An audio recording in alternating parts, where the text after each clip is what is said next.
Hey, how's it going guys? Welcome to part 2 of this crazy instrument build, the custom 8-string with soundbox. Resuming back from where we left off in part 1, this particular video I'm going to be focusing on the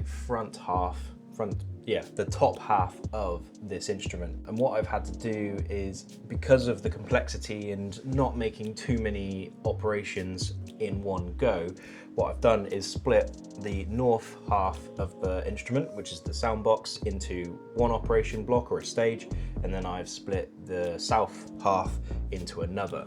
And whilst I'm downstairs on the CNC actually machining these pieces, what I'm going to be doing is having the 3D printer run at the same time of some of my drill guides in preparation for when it's off the machine and I need to then drill some of the holes for all the wiring.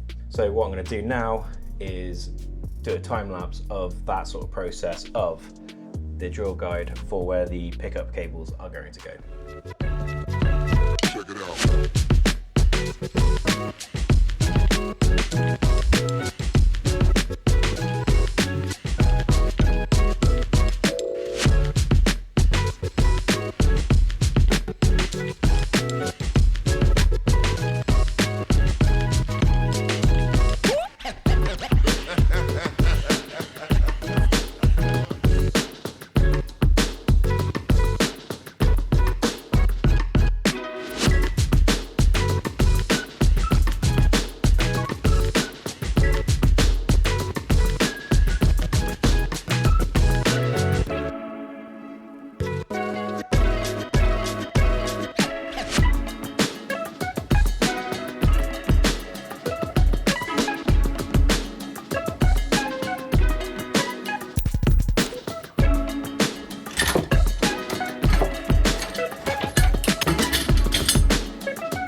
I've exported all of the toolpaths, so I'm going to split today and tomorrow into 2 sets, like I said, so I'm just going to focus on the soundboard as of this physical today. So we got it back on, and I like to leave it slightly proud because then I can machine into it, and also when I'm clamping I know that all the pressure is basically going to be put into the fretboard as opposed to accidentally putting pressure elsewhere where I don't want it to go. And also what it does, gives room for the glue to come out and not foul and cause an issue with actually the clamping process. So 10mm end mill, and hopefully all of this section here, it's going to look, well, it's going to be a lot lighter.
Right, so that's the north part of the instrument machined out.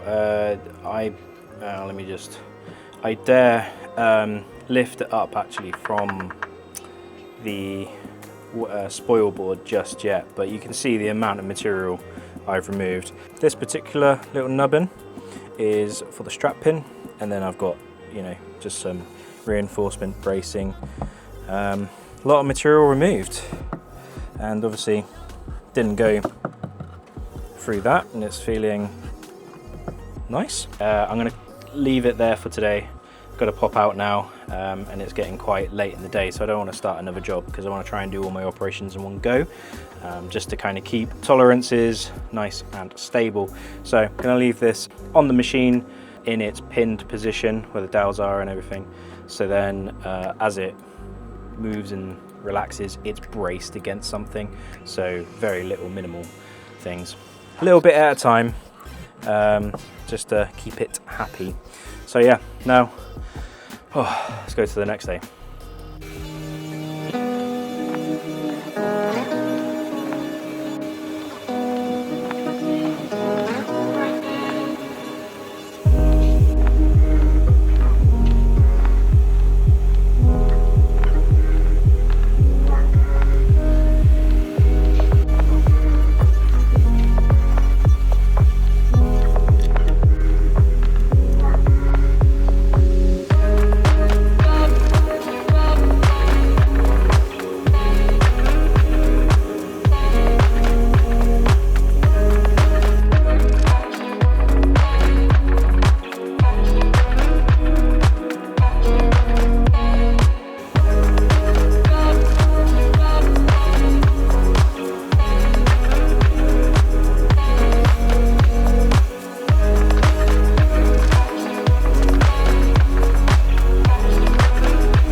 So this is the majority of the machining all done.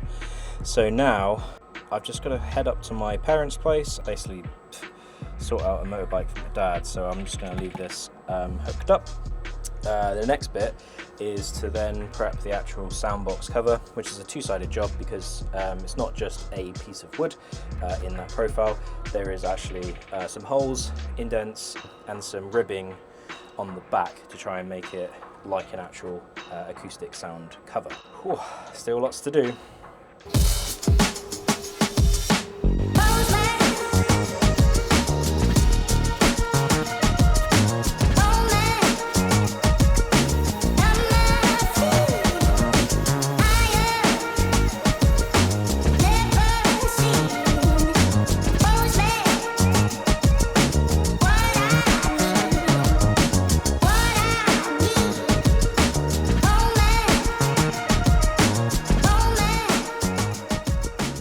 In the meantime, as I'm waiting for the dowels, I've got the two Zebrano pieces, so stage 1 and 2 for the soundbox cover, and then the actual pickup cover because it's only one-sided.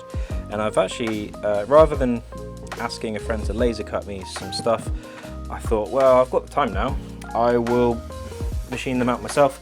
So what I did was using my little sheet, and I recessed it actually into the spoil board. Obviously, if I was to tab these or cut all the way through, there's always issues with then it pinging out, or you then got to cut the tab and you're just creating more work. But what you can do is leave yourself a positive delta, i.e. don't go all the way through your material. So I've basically left a very thin layer so it holds the piece, and I'll just be able to push them out quite nicely.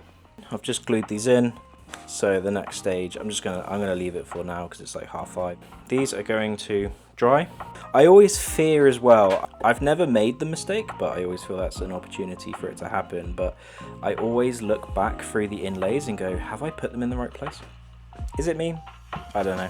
It might just be me.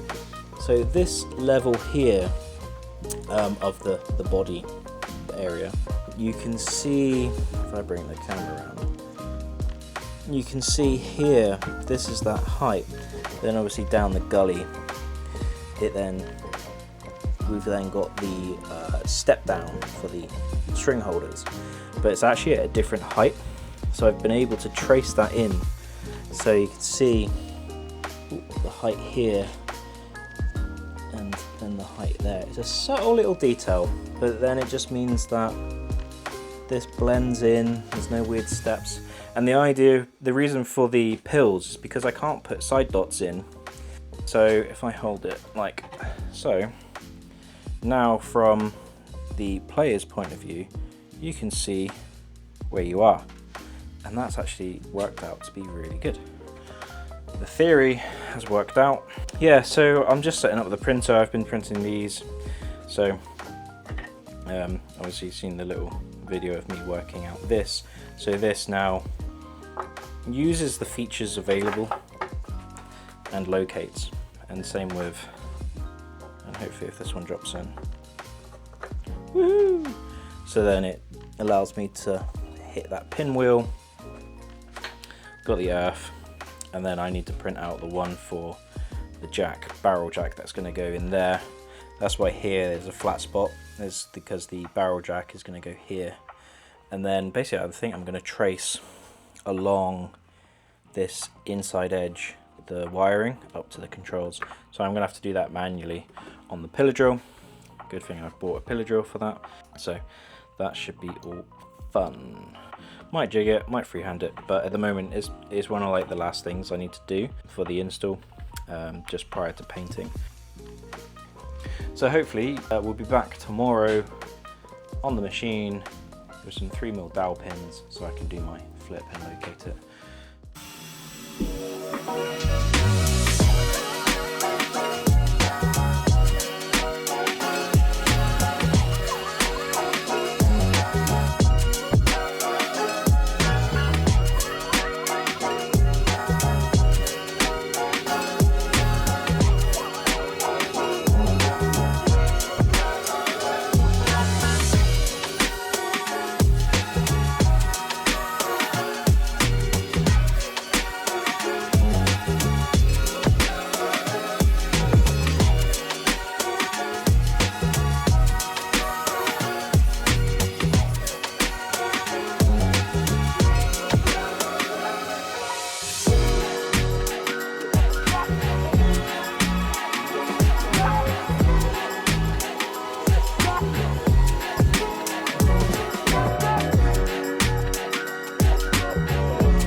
Have it.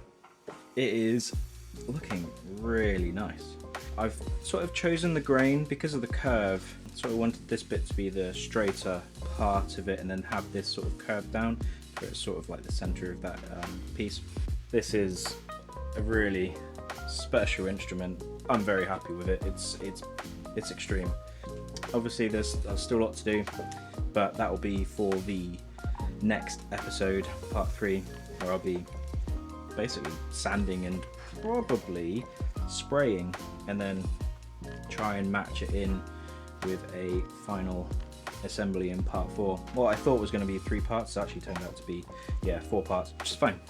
We are at the end of the video. Rather than asking for likes and comments, which you're welcome to do down below, if you think I'm doing well, if you have any positive feedback, none negative please, let Stoney CNC and 50 Robotics know as well. I've never really mentioned it before, but I have a partnership, which is how I've been able to get that Stoney Exec 8. So if you're watching this and like what I'm doing, let them know via their socials down below or by a link to their websites, which I'll put in the description as well. Without further ado, thank you for watching and goodbye.